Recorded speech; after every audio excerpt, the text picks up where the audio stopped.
Bonjour à tous les amis, bienvenue sur le canal Olympien avec le JT de l'OM. Ça faisait quelques jours que je n'avais plus fait de JT. Voilà, bon, après l'actualité, après le travail aussi, c'est pas évident, les amis. On a une profession, on n'a pas que l'Olympique de Marseille. Et c'est vrai que c'est pas évident entre les lives, les débriefs et compagnie de tout faire. Voilà, c'est qu'un plaisir amateur. Mais aujourd'hui, voilà, aujourd'hui, ce matin, j'ai un peu le temps et voilà, je voudrais revenir un petit peu, voilà, à 2 jours de la fin du mercato, un petit peu sur l'actualité de l'Olympique de Marseille. Elle ne concerne pas que le mercato, bien sûr. On va parler du match entre Toulouse et l'OM, quelques statistiques. On va parler de Balerdi, la tuile pour l'Olympique de Marseille, Balerdi, qui se blesse avec l'Olympique de Marseille. Et on parlera aussi des dernières news mercato. Voilà les amis, donc vous êtes sur le canal Olympien. N'oubliez pas, comme c'est indiqué là, de vous abonner. Comme ça, vous recevez toutes les notifications de toutes les vidéos, de tous les lives. Voilà, soutenez-nous en masse, les amis. Pour tous ceux qui voient ce JT, les amis, merci de le liker, de le partager. C'est très important pour le référencement. Voilà, les amis, on va tout de suite débuter ce JT de l'OM avec donc un petit clin d'œil déjà au match du week-end qui approche, le TFC face à l'Olympique de Marseille. Donc, à en croire un petit peu les supporters de Toulouse, on voit que Greenwood sera accueilli comme il se doit. Donc voilà, ils sont tombés un petit peu dans les pièges de la presse française, on va dire.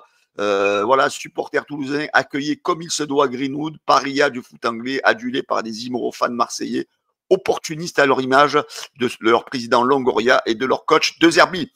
La meilleure des réponses qu'on pourra leur donner, les amis, ça sera sur le terrain, en espérant que Greenwood, les fouettes et les petits Toulousains et leur marque quelques buts, pourquoi pas encore un petit doublé.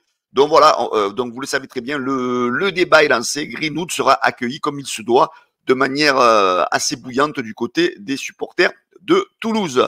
Allez, on poursuit les amis donc avec l'arbitre du match. L'arbitre du match face à Toulouse, ça sera Stéphanie Frappard.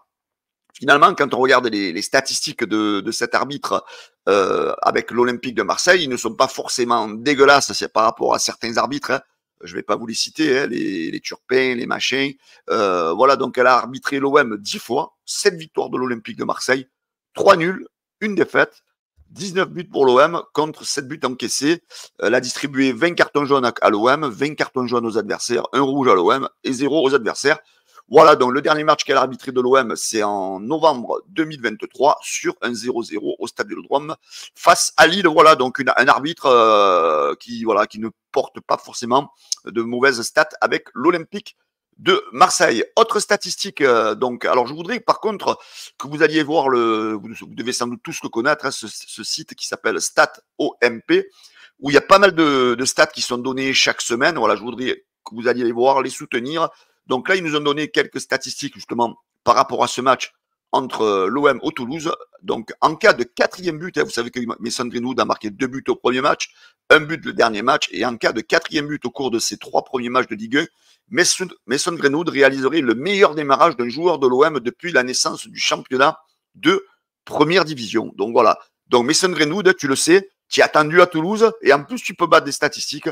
Donc voilà, on t'attend de pied ferme du côté de Toulouse pour que tu éclates les statistiques avec l'Olympique de Marseille. Allez, on poursuit toujours avec StatOMP avec quelques statistiques. Alors 15, l'OM n'a d'ailleurs plus perdu au stadium de l'élite au cours de ses 15 derniers déplacements depuis 2007. L'OM a fait 7 victoires et 8 matchs nuls à Toulouse. Voilà, chers Toulousains, je pense qu'on est un peu chez vous dans votre stade. Voilà, les statistiques sont très bonnes. Alors 6, alors je ne vais pas tous vous les dire, 6, les Toulousains n'ont vaincu aucun adversaire à domicile dans l'élite depuis 6 matchs. Voilà, donc ça fait 6 matchs qu'ils jouent à domicile et ça fait 6 matchs qu'ils ne gagnent pas. Donc en espérant que cette série continue, 4,5 soit la moyenne de buts par match au stadium quand l'OM affronte Toulouse. Voilà, donc on pourrait peut-être avoir un match avec beaucoup de buts ce week-end du côté de Toulouse en espérant qu'ils soient en nombre, surtout du côté de l'OM et surtout du côté de Greenwood. Donc, on revient sur cette Ligue 1, les amis, hein, vous le savez. Donc, après le match nul à domicile 2-2 face à Reims, voilà, l'OM occupe la 5e place, pardon, avec 4 points. Voilà, elle s'est fait distancer un petit peu de 2 points par 4 équipes, par Paris, par Lille, par Monaco et par Lens. Donc, voilà, il faudra impérativement gagner à Toulouse pour rattraper les points perdus du week-end dernier. les matchs. Voilà, les matchs du week-end, hein, ça débutera donc dès vendredi. Lyon recevra Strasbourg. Samedi, donc à 17h, il y aura Brest-Saint-Etienne, 19h, Montpellier-Nantes, 21h, Toulouse, Olympique de Marseille. 15h, donc le dimanche, il y aura Monaco-Lens, il y aura Reims face à Rennes, Le Havre-Auxerre, Angers-Nice, et la journée se terminera donc avec un Lille-PSG. Voilà, donc déjà de quelques beaux matchs pour cette troisième journée de Ligue 1. Alors les amis, donc on va passer au deuxième titre, c'est Balerdi blessé, la tuile pour l'Olympique de Marseille. Donc on sait que Balerdi se serait blessé a priori à l'entraînement. Donc du coup, il ne rejoindra pas après le match du week-end l'Argentine parce qu'il devait donc se réunir donc pour la trêve internationale avec son pays. Chose il ne jouera pas non plus avec l'Olympique de Marseille du côté de Toulouse.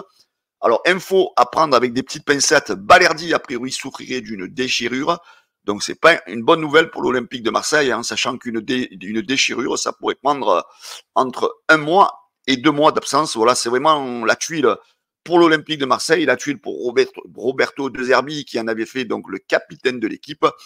Voilà, quel prochain capitaine sera à l'OM avec l'absence de Balerdi. Donc j'attends vos commentaires, les amis, qui pour remplacer Balerdi et surtout quel capitaine. Alors moi j'ai une idée. Alors même si ça fait pas longtemps qu'il est à l'OM, c'est un des joueurs les plus capés. Pourquoi pas Hochberg, capitaine de l'OM, pour remplacer Balerdi pour le capitana. Allez, on continue les amis donc avec les news mercato. Donc comme vous le savez, Samuel Gigot devrait aller à la Lazio de Rome. Voilà, un des lofters donc pourrait, et c'est bien engagé, a priori quitter l'Olympique de Marseille. Alors du côté de la Provence, on a annoncé hier Gigot serait favorable à un départ. On a annoncé donc un prix d'autour de 6 millions d'euros pour l'indemnité de transfert. Alors ce matin, du côté de l'équipe, on parle plutôt d'une indemnité de 3,6 millions d'euros. Alors autre joueur, les amis, qui fait un peu, qui joue pas le jeu avec l'Olympique de Marseille, c'est Unai, qui aurait eu un beau pont d'or par un club du Qatar. Donc on lui offrait, je crois, entre 4 et 5 ans de contrat à 7 millions d'euros l'année, une indemnité de transfert de 12,5 millions d'euros pour l'Olympique de Marseille. Et malheureusement, Unai aurait refusé cette offre. Donc on ne sait pas ce qu'il veut.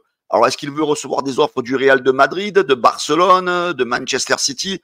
À un moment donné, Unai, il faudrait peut-être qu'il se mette un petit peu la tête à l'endroit et qui se disent, voilà, je dois partir, je jouerai jamais avec l'Olympique de Marseille, je ne jouerai plus jamais avec l'Olympique de Marseille. Et voilà, donc a priori, il aurait refusé cette offre. Autre joueur, a priori, qui devrait peut-être partir de l'OM, c'est comme vous le savez, c'est Chancel Mbemba. A priori, selon l'équipe, l'avocat de Chancel Mbemba serait porté disparu. On sait que lui aussi il avait eu des offres de certains pays exotiques, mais a priori, donc, est-ce qu'il va quitter l'OM dans ces 2 derniers jours du mercato? On n'en sait rien. C'est le mystère total. Alors, en ce qui concerne l'attaquant de l'Olympique de Marseille, donc, on sait que l'OM est sur Neil Maupay, voilà, les négociations, c'est un peu compliqué. On sait que c'est le choix numéro 1 de l'Olympique de Marseille. Mais l'OM aurait pris aussi des renseignements sur l'attaquant du Torino, Antonio Sanabria, selon Santi sur Twitter. Mais est-ce que c'est pas aussi une façon de mettre un peu la pression aussi au club d'Everton pour Maupay? Donc on sait que c'est la piste numéro 1 de l'Olympique de Marseille pour devenir la doublure de notre ami Wai. Ensuite, on sait que l'OM s'intéresserait aussi à Soumaïla Koulibaly, donc un jeune défenseur central donc du Borussia Dortmund, 20 ans. Alors, quel est l'intérêt de l'OM? Pourquoi? Est-ce que c'est surtout dû à la blessure de Balerdi? Est-ce que l'OM cherche une solution si toutefois Meïté partirait dans les derniers instants du mercato? Voilà, donc on sait que selon Sky Sport, l'OM serait intéressé a priori par ce joueur. D'autres joueurs auraient un intérêt, le Betis, il y aurait aussi le Torino, je crois. Voilà, donc hop. Alors attendez, ça bug un petit peu au niveau. Voilà, donc comme nous dit le mercato OM, donc le Betis et le Torino seraient également, donc ça, selon Patrick Berger, journaliste de Sky Sport, serait aussi intéressé par ce joueur. Voilà les amis, donc c'était le JT de l'Olympique de Marseille. C'est court, c'est bref, J'essaie de vous résumer au mieux donc tout ce qui sort pour les infos ce jeudi matin le 29 août. Donc je suis en train d'enregistrer, c'est 9h moins 10. Peut-être dans les prochaines minutes, il y aura d'autres infos qui vont sortir pour Balerdi. Voilà, reste un petit peu prudent, comme je vous dis, par rapport à cette blessure de Balerdi. Ça n'a pas trop filtré. Voilà, donc ça va venir. Donc les amis, j'espère que ce JT de l'OM vous a plu. Pensez à vous abonner, à le liker, à partager. Ce soir, 18h30, les amis, sur la chaîne YouTube, sur Facebook et sur Twitch du canal Olympien, le talk en direct avec la team. Donc soyez présents aussi, on vous attend nombreux. Ciao les amis, bonne journée à tous et je vous dis à bientôt. Bye bye.